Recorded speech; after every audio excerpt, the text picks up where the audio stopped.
Baik, Bapak dan Ibu, Assalamualaikum warahmatullahi wabarakatuh.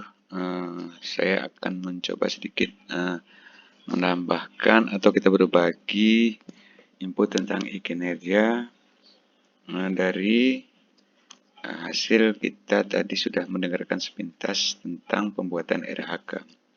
Pertama sekali kita masuk dulu di e-kinerjanya, masuk dengan password yang biasa.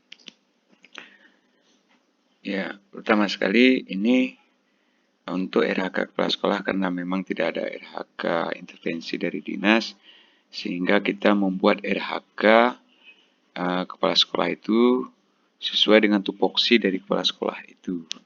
Yang mungkin tadi SD sudah ada RHK kesepakatan yang saya lihat di lembaran, itu sudah bagus, yang untuk diterjemahkan ke dalam pembuatan RHK, yang nanti menjadi RHK intervensi ke guru-guru kita di satuan pendidikan masing-masing. Yang mana untuk RHK kepala sekolah ini hendaknya sesuai dengan tupoksinya yang 3, yaitu manajerial, kewirausahaan, dan juga supervisi. Ditambah juga nanti tentang aturan AAK, penilaian angka kreditnya, itu yang kita masukkan apa yang harus dimuat di dalam RHK tersebut. Sehingga nanti ketika diterjemahkan ke keturunannya di RHK guru, dia sesuai. Di mana guru nanti sesuai dengan tupoksinya juga. Contoh seperti yang sudah kami kerjakan di sekolah, langsung ke SKP, kemudian langsung di penilaian saja, biar nanti kita bisa melihat bukti dukungnya. Kenapa? Kalau hanya pembuatan RHK-nya itu mungkin tidak terlalu sulit untuk kita, itu kesepakatan. Kemudian untuk bukti dukungnya yang sesuai dengan tupoksi kepala sekolahnya. Contoh, seperti saya punya, ya, masuk di kawasan kinerja, karena ini sudah di akhir tahun, kita masuk di pengisian bukti dukung di akhir tahunnya saja, atau tahunan. Contoh ini saya punya Bapak dan Ibu.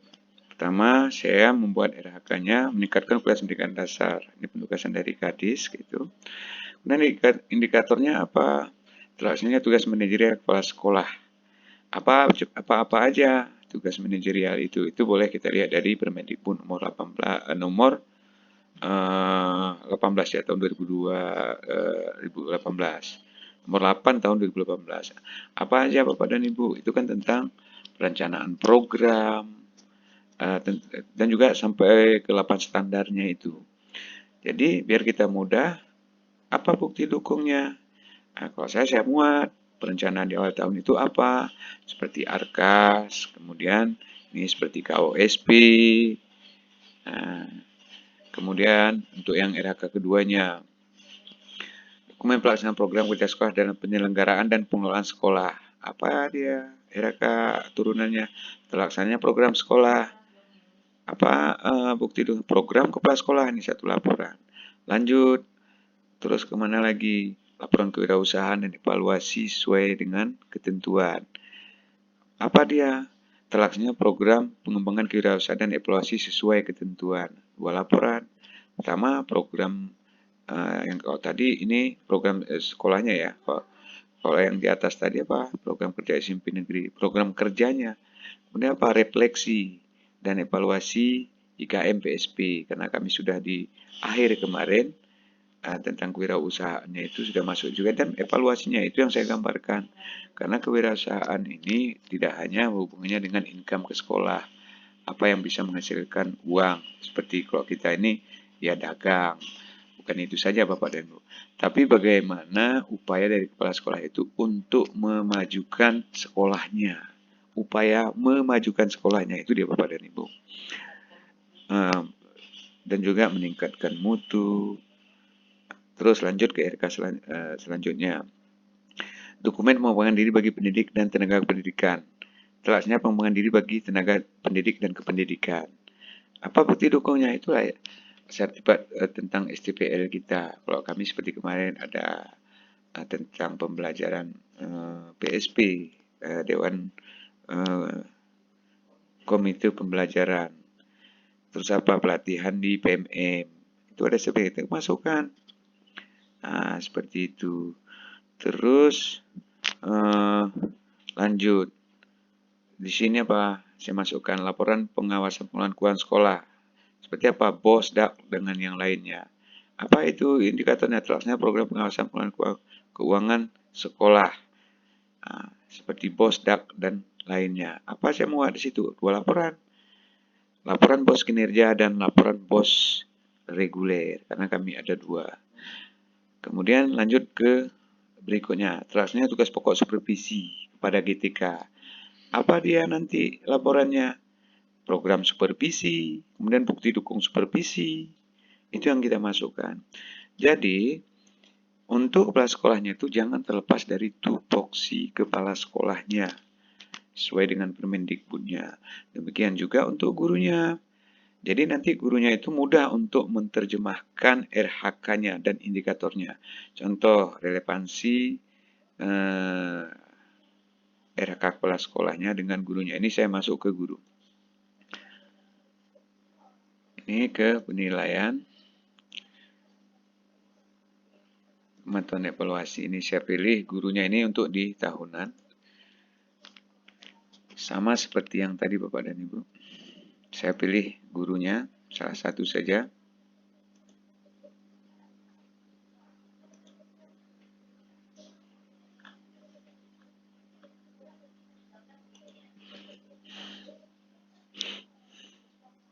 Seperti ini Bapak dan Bu. Ini RHK yang sudah saya buat tadi, menjadi RHK intervensi pada guru. Meningkatkan kualitas pendidikan dasar. Indikatornya terlaksana tugas manajer kepala sekolah. Apa aja di guru RHK yang mereka buat. Tersusunnya kurikulum pembelajaran pada satuan pendidikan yang sudah ditetapkan pemerintah. Apa bukti dukungnya? Capaian pembelajaran. Kenapa? Karena di kami sudah PSP. Kalau ibu-ibu yang belum, berarti itu ke silabus. Kemudian yang kedua, itu kok dulu ya ke IKD ya. Terus laporan pengawasan evaluasi program sekolah ini banyak. Terusnya silabus pembelajaran sesuai kurikulum yang dibuat oleh sekolah. Apa itu? Ini silabus. Itu dia sudah kami keturunan ATP semester ganjil dan semester 2. Kenapa? 2 dokumen. Lanjut. Laporan pengawasan evaluasi tercapaian program kerja sekolah. Indikatornya apa? Terlaksana tugas pokok supervisi kepada guru pada ketika apa ini? Terus RHK gurunya apa? Terusnya rencana pelaksanaan yang sesuai dengan silabus atau CP tadi Bapak dan apa aja? Ada 10 dokumen yang kami sepakati. Mulai dari rincian minggu efektif, prosem, KKTP, rincian terus apa lagi? Banyak yang sesuai dengan itu dia Bapak dan Ibu. Jadi kita sesuaikan dan kesepakatan di awal tahun kita dulu apa-apa yang memang menjadi tugas pokok daripada guru tersebut. Kemudian apa? Ini laporan pengawasan evaluasi keterlibatan program sekolah. Indikatornya apa? Terlaksananya tugas pokok supervisi. Oke. Indikator RHK dari guru apa? Terlaksananya kegiatan pembelajaran yang beribadah pada peserta didik. Apa aja Bapak dan Ibu? Ini kayak berdasarkan kesepakatan dengan dari kita semua itu ada proses pembelajarannya apa? Dilihat dari modulnya. Kita sudah menggunakan modul aja berdiferensiasi. Apa dia? Kemudian video pembelajarannya, contoh seperti ini. Ini modul ajaran kita masuk aja ke video pembelajaran diferensiasinya. Artinya guru tersebut sebagai lampirannya. Kita buka aja langsung Bapak dan Ibu. Jadi teruntut dia untuk hal tersebut. Oke, ini kita tes. Oke. Assalamualaikum warahmatullahi wabarakatuh. Waalaikumsalam. Sehingga kita dapat memantau dari guru-guru kita. Oke, baik. Ini saya close Bapak dan Ibu. Oke, itu untuk supervisinya. Jadi dia nyambung dengan yang kita punya RHK. Terus sampai ke penilaian kinerja guru. Terus ke pelatihan guru tadi ya, PKG. Nih, Ini pengembangan diri bagi pendidik dan tenaga pendidikan. Itu apa? Tulisannya pengembangan diri bagi pendidik dan tenaga pendidikan. RHK dari gurunya apa? Tulisannya kegiatan pengembangan diri dalam pengembangan profesi yang berkelanjutan PKG guru. Di sini kenapa dia 26 dokumen? Sebenarnya kalau dia sudah mendapatkan 26 pelatihan di tahun ini.